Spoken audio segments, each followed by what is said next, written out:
capítulo 9 do Evangelho de Jesus, escrito por Marcos. Assim diz a palavra de Deus, versículo 1.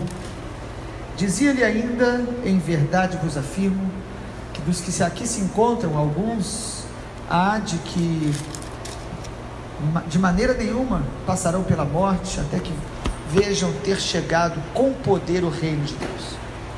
6 dias depois, tomou Jesus consigo a Pedro, Tiago e João, levou a sós à parte a um alto monte. Foi transfigurado diante deles, as suas vestes tornaram-se resplandecentes e sobremodo brancas, como nenhum lavandeiro da terra as podia alvejar. Apareceu Elias com Moisés e estavam falando com Jesus. E então Pedro tomou a palavra e disse: Mestre, bom estarmos aqui. Que façamos 3 tendas, uma será tua, outra para Moisés e outra para Elias. Pois não sabia o que dizer, por estarem eles assustados. E a seguir veio uma nuvem que os envolveu, e dela uma voz dizia: Este é o meu filho amado, a ele ouvi. E de relance, olhando ao redor, a ninguém mais viram com eles, senão Jesus.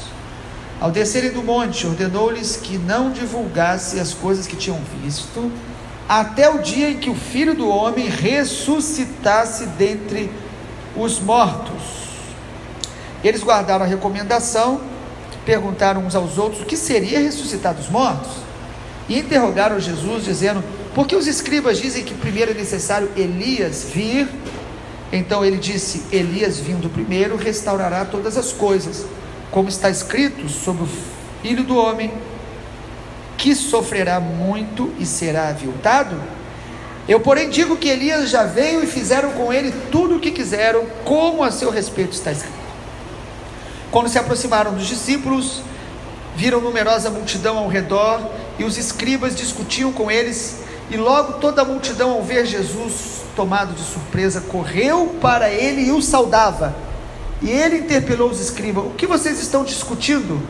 E um da multidão respondeu: Mestre, trouxe o meu filho possesso de um espírito mudo, e este, onde quer que o apanha, lança-o por terra, ele espuma, rilha os dentes, vai definhando.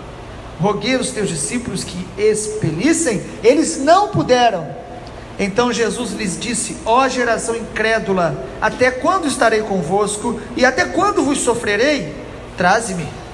E trouxeram. Quando ele viu Jesus, o espírito imediatamente o agitou com violência, caindo por terra, revolvia-se espumando. Perguntou Jesus ao pai do menino: há quanto tempo isso sucede? Desde a infância, respondeu. Muitas vezes o lança no fogo e na água para o matar. Mas se tu podes alguma coisa, tem compaixão de nós, ajuda-nos. Ao que lhe respondeu Jesus: se podes, tudo é possível ao que crê. Imediatamente o pai do menino exclamou com lágrimas: eu creio, ajuda-me na minha falta de fé. Até aqui. Agora nós pulamos para o versículo número 30. E tendo partido dali, passavam pela Galileia, não queria que ninguém soubesse, e ensinavam os seus discípulos, dizendo: o Filho do Homem será entregue nas mãos dos homens, e o matarão, mas em 3 dias depois da sua morte ressuscitará. Eles, contudo, não compreendiam isto, e temiam interrogá-lo. Eles partiram para Cafarnaum. Em casa interrogou os discípulos: de que vocês estão discutindo no caminho? Eles guardaram silêncio, porque pelo caminho discutiam sobre quem entre eles era o maior. E ele, assentando, chamou os 12 e disse: se alguém quer ser o primeiro, seja o último e o servo de todos. Trazem-me uma criança. Colocou no meio deles, tomando nos braços, disse-lhes: qualquer que receber uma criança como esta em meu nome, a mim me recebe. Qualquer que a mim me receber, não recebe a mim, mas ao que me enviou. Até aqui são 49 versículos, ou melhor, 50 versículos, e nós lemos apenas esse trecho para a meditação nossa dessa manhã. Capítulo 9 de Marcos nos mostra uma das experiências mais extraordinárias que 3 discípulos tiveram, chamado de transfiguração. Jesus não deu essa experiência a todos. Você está aqui nessa manhã Não pense que o fato de estar aqui ou de ouvir essa mensagem, todos terão a mesma experiência. Jesus chama 3 para o monte. Jesus chama 3 para um lugar de maior intimidade. Jesus chama 3 para uma experiência com Deus que iria marcar a vida deles para sempre. Nessa manhã eu quero, através do Evangelho de Marcos capítulo 9, falar sobre experiências com Deus. Primeiro, é interessante Jesus levá-los para o monte, lembrando assim a experiência do Sinai, quando Moisés sobe ao monte para poder ouvir Deus. Da mesma maneira, quando Deus falou com Moisés, o povo de Israel construiu tabernáculos, Deus orientou um lugar para adorar. Talvez foi essa a inspiração dos discípulos, e Pedro que disse: vamos construir 3 tendas, 3 tabernáculos, para ficar aqui, para estar adorando. Mas aqui não era o caso. E lá no Sinai, Moisés viu a glória de Deus e ficou perplexo, e o rosto de Moisés ficou brilhando com a glória de Deus. Agora, no monte da transfiguração, a glória de Deus está ali presente. Jesus é a fonte de toda a luz da glória de Deus, Ele manifesta a glória de Deus, e Jesus nos chama para ter experiências com Ele. O problema nosso hoje, da igreja evangélica, é que a gente limita experiências com Deus a um culto, a uma experiência que tocou as nossas emoções, mas nós não aprofundamos numa experiência com Deus. Não tenha dúvida, Deus vai tratar você de maneira muito mais profunda do que você imagina. Deus não é superficial. Deus não trabalha com maquiagem, Deus trabalha com cirurgia. Deus não trabalha com anestesia, ainda que Ele use de vez em quando, mas Ele não vai ficar anestesiando-nos para que apenas os sintomas latentes da nossa alma sejam controlados. Deus vai colocar um machado na raiz, Deus vai curar o nosso caráter, Deus vai tratar das nossas mazelas mais profundas da alma. Deus quer nos levar a experiências profundas com Ele, que nos transforme profundamente. Amém? A partir do capítulo 9, a gente percebe que o Evangelho de Marcos começa a colocar mais claro Jesus revelando o seu propósito. Até o capítulo 8, revelando a identidade, quem eu sou. A partir do capítulo 9, Marcos começa a deixar claro Jesus, todos os momentos, dizendo: eu vim para morrer e ressuscitar. Meu caminho é o caminho da morte, de entrega, de uma morte expiatória, ou seja, no lugar da humanidade, e vou ressuscitar. E Jesus vai tentando falar isso o tempo todo, e os discípulos não entendiam, porque a mente deles estava totalmente predisposta a crer num Messias que só triunfa, que é só vitória, que é só alegria. Eles não conseguiram entender que andar com Deus passa por caminhos de dor, sofrimento, rejeição, perseguição. A cruz, amado, é uma realidade na vida de todo verdadeiro discípulo de Jesus. Se não há marcas da cruz em você, sinto te dizer que você tem toda a razão do mundo de questionar a obra verdadeira e legítima do Senhor Jesus na sua vida. Marcas da cruz, marcas de renúncia, da morte do nosso próprio desejo e vontade. Experiências com Deus. Em primeiro lugar, as experiências com Deus, elas são fruto de oração e de adoração. O versículo 2 diz que Jesus subiu e chamou os 3 à parte para o monte. Mateus e Lucas, que também falam dessa experiência, dizem que Jesus os chamou para orar. Você quer ter experiências com Deus profundas, legítimas, marcantes? Nós precisamos entender que as experiências profundas com Deus e legítimas são fruto de uma vida de oração e de adoração. Nós somos transformados, não é com uma informação, nós somos transformados por uma revelação de Deus, por uma experiência com a glória de Deus, por ter essa fome e sede de buscá-lo no lugar secreto, intimidade. Eles vão ao monte buscar o Senhor, eles vão ao monte orar, e a glória de Deus se manifesta ali de uma maneira singular, única, de tal maneira que aqueles 3 ficaram impactados. Eles gostaram tanto que queriam ficar lá. Mas chega uma hora que Jesus fala: não, agora está na hora de descer o monte. Toda verdadeira experiência de adoração nos leva a descer para abençoar vidas, servir vidas, amar pessoas, evangelizar pessoas, ir às nações. Toda verdadeira adoração revela um pouco do coração de Deus, e o coração de Deus ama pessoas, ama os que estão lá embaixo. Ou seja, a vida com Deus é uma vida de contemplação, mas também de adoração através do ir, ou do ide, do servir, do abraçar, do tocar os outros. E quando eles descem do monte, quem eles encontram lá embaixo? O diabo. Eles encontram um jovem endemoniado. E aí, o segundo lugar, o que eu quero compartilhar sobre as experiências com Deus. As experiências com Deus nos transformam, mas também nos preparam e fortalecem para as batalhas que nós temos que enfrentar na vida. Deus, quando te toca, te visita, te abençoa, se alegre, glorifique o Senhor, mas pare para entender que Ele está te equipando, te preparando, te fortalecendo para os níveis de prova e luta que nós vamos enfrentar na vida. Há muitas pessoas que, diante de uma experiência com Deus, ficam tão eufóricas, tão alegres, mas elas baixam a guarda, elas não se tornam sóbrias, vigilantes. E aí, quando desce do monte, quando termina o culto, quando as luzes da igreja se apagam, primeiro conflito que ela tem, seja de relacionamento, seja espiritual, ela vai do monte ao profundo abismo.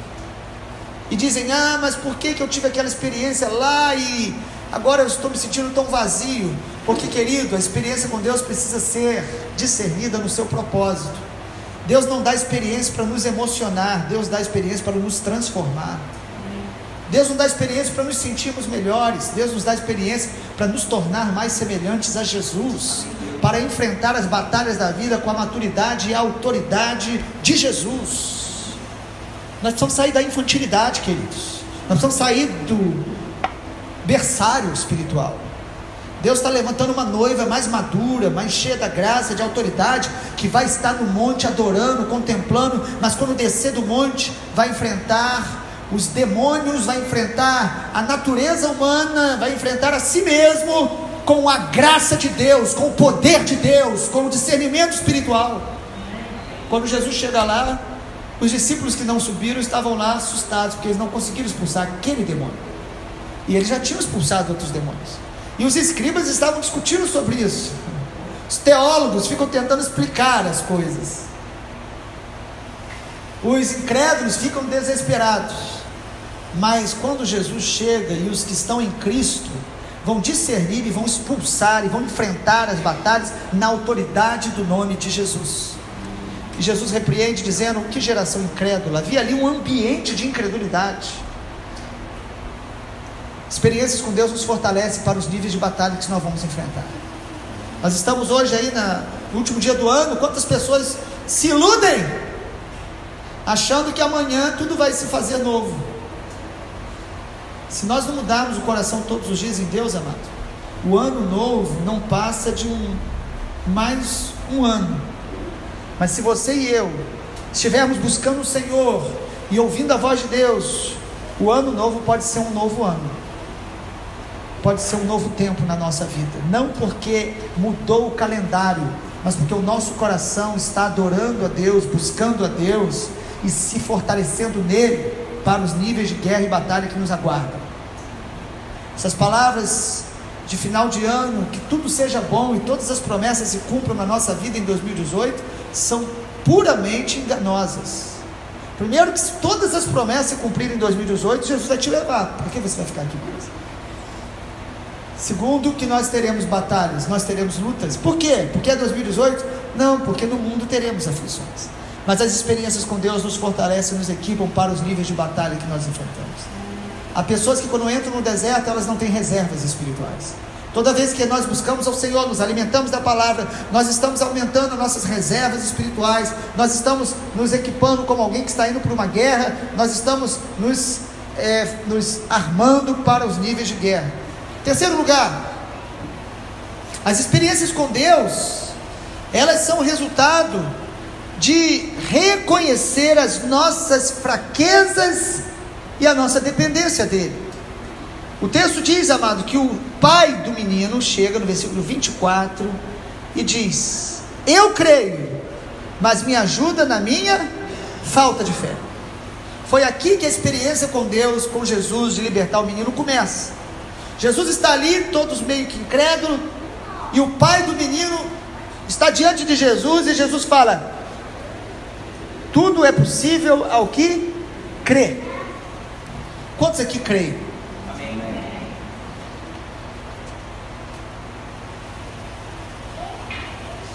Nós poderíamos ser como aquele pai. Ele diz: eu creio, mas me ajuda na minha falta de fé. Aquele homem, ele reconhece a fraqueza dele, ele admite que ele tinha uma limitação na sua fé, e também não é uma coisa da boca para fora. Ele diz assim: eu preciso de ajuda, eu até creio, eu até tenho esperança, mas a minha fé precisa de um toque a mais da tua graça. Amado, até o crer é uma obra da graça de Deus. A Bíblia diz que Ele opera em nós tanto o querer como o efetuar. E a nossa fé cresce à medida que nós reconhecemos e admitimos o nível que ela está. Nós às vezes mentimos para nós mesmos, mentimos para as pessoas, e achamos que podemos mentir até para Deus. Nós falamos o que é politicamente correto para Deus. Deus, eu creio, Tu és tudo, faz algo na minha vida, eu quero uma experiência com o Senhor. Mas Deus, Ele não lê lábios, Deus lê corações. Deus sabe o que está dentro do teu coração nesse momento. Deus sabe o que você pensou durante o dia todo e o que você vai pensar. Isso é assombroso. Por outro lado, Deus, que conhece todo o nosso coração, todas as nossas fraquezas, Ele nos ama. Isso é tremendo, mesmo conhecendo a gente do avesso. Há pessoas que, quando descobrem algum defeito nosso, elas ficam decepcionadas. Deus conhece os defeitos que nós não sabemos e nos ama com amor eterno. Mas nós precisamos admitir: Senhor, ajuda-me na minha falta de fé, ajuda-me na minha fraqueza, no meu orgulho, ajuda-me na minha passividade, ajuda-me nas minhas dificuldades. Amado, quando a gente começa a admitir os nossos erros e fraquezas, a nossa necessidade total dele, pode ter certeza que os demônios serão expulsos, que a força de Deus vai brotar dentro do nosso coração. A graça de Deus nasce num coração humilde. A humildade precede a glória de Deus. A humildade atrai a glória de Deus sobre a nossa vida, o quebrantamento. Uma reunião onde a gente só fala das nossas vitórias pode até produzir um certo senso de autoestima mais elevada, pode produzir uma alegria, como a gente se reúne com os amigos. Mas uma reunião onde corações são abertos, sinceramente, a glória de Deus desce naquele lugar. Nessa semana tivemos uma reunião de pastores só para abrir o coração.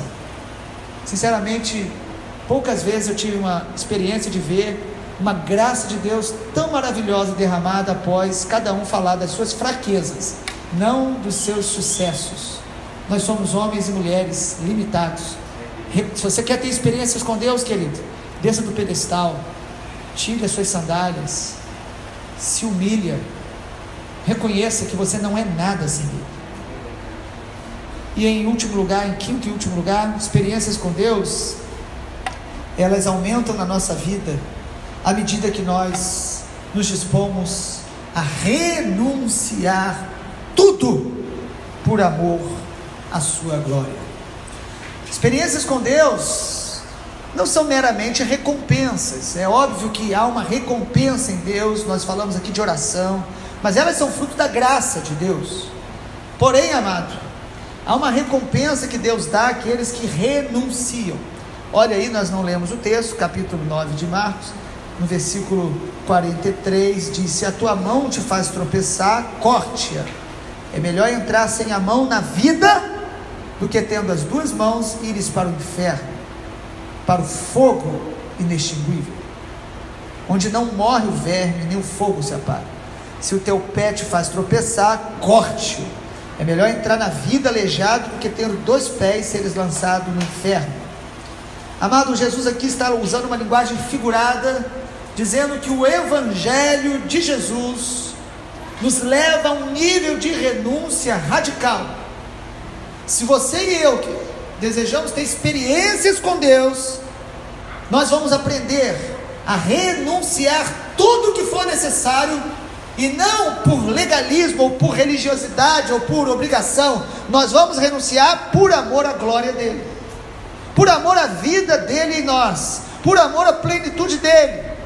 Tua mão te faz tropeçar, ou seja, suas ações que estão te fazendo errar, corte, tire do seu coração. As suas atitudes que estão contrárias à vontade de Deus, abandone-as. Amado, o Evangelho sempre vai marcar a nossa vida com amputações. Coisas serão cortadas, sentimentos serão arrancados do nosso coração, pensamentos, forma de ver a vida serão alteradas drasticamente naqueles que creem em Jesus. Querido, crer em Jesus não é seguir uma religião. Sinto muito se te enganaram até hoje.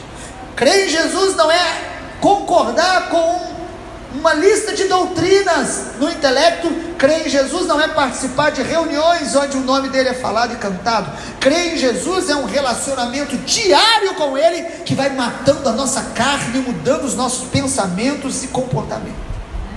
Experiências com Deus, elas são fruto de uma vida de renúncia, por amor à glória dele. E quando nós fazemos isso, nós vamos experimentar momentos como esse da transfiguração, onde a glória de Deus brilha mais forte no nosso coração, onde nós percebemos o Espírito Santo imprimindo em nós um pouco mais de quem Deus é, do amor de Deus, das verdades de Deus, do propósito de Deus. Quando nós buscamos, as experiências com Deus vão ser constantes na nossa caminhada, na nossa vida cristã, no Evangelho do Senhor Jesus. A vida com Deus é uma vida de glória em glória, de fé em fé. Tem hora que você vai experimentar glórias, tem hora que você vai andar pela fé. Você não está vendo, mas você crê, e os que creem verão a glória de Deus. É de glória em glória, mas também é de fé em fé. Capítulo 9 de Marcos abre os nossos olhos para um Deus que se revela, que nós possamos ter experiências com a glória de Deus. Essas experiências que Jesus teve na transfiguração estavam o preparando para a cruz. Você percebe que Elias e Moisés falavam acerca da morte de Jesus. O Evangelho de Mateus diz isso. E Jesus ali ouve o Pai dizendo: este é o meu Filho amado, em quem eu tenho prazer. Amados, tem coisas que eu e você podemos saber intelectualmente, mas às vezes nós precisamos que o Espírito Santo ministre de uma maneira especial para tornar aquela verdade mais clara no nosso espírito.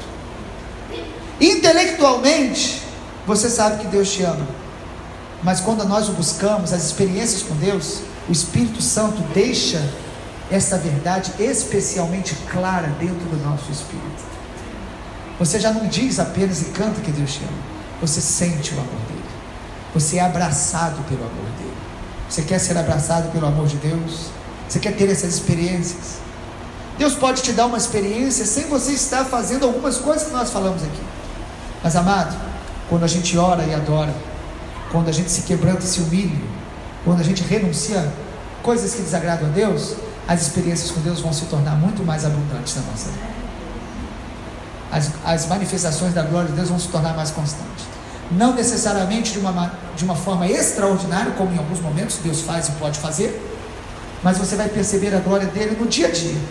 Às vezes no olhar de uma criança, às vezes observando a criação de Deus, às vezes numa mensagem, a glória de Deus vai brilhar mais forte no nosso coração. As experiências então com Deus vão nos fortalecer para os dilemas da vida, para enfrentar os nossos espinhos que às vezes Deus não tira, mas as experiências com Ele vão nos dando graça para suportar os níveis de espinho que cada um de nós vai enfrentar. E cada vez que nós temos uma experiência com Deus, é como se Deus estivesse nos abraçando, e a nossa alma recebe um pouco mais do brilho da sua glória para refletir por onde nós passarmos. Cada experiência com Deus traz um pouco mais do brilho da glória de Deus sobre a nossa alma, para que a gente reflita essa glória para todas as pessoas que estiverem perto da gente. Que o Senhor nos dê fome, sede, por mais experiências com Ele, que sejam constantes, que seja um dia a dia de andar com Deus, mas que seja uma fome e sede por essas manifestações da glória. Vamos orar. Senhor Jesus nos abençoe nessa manhã.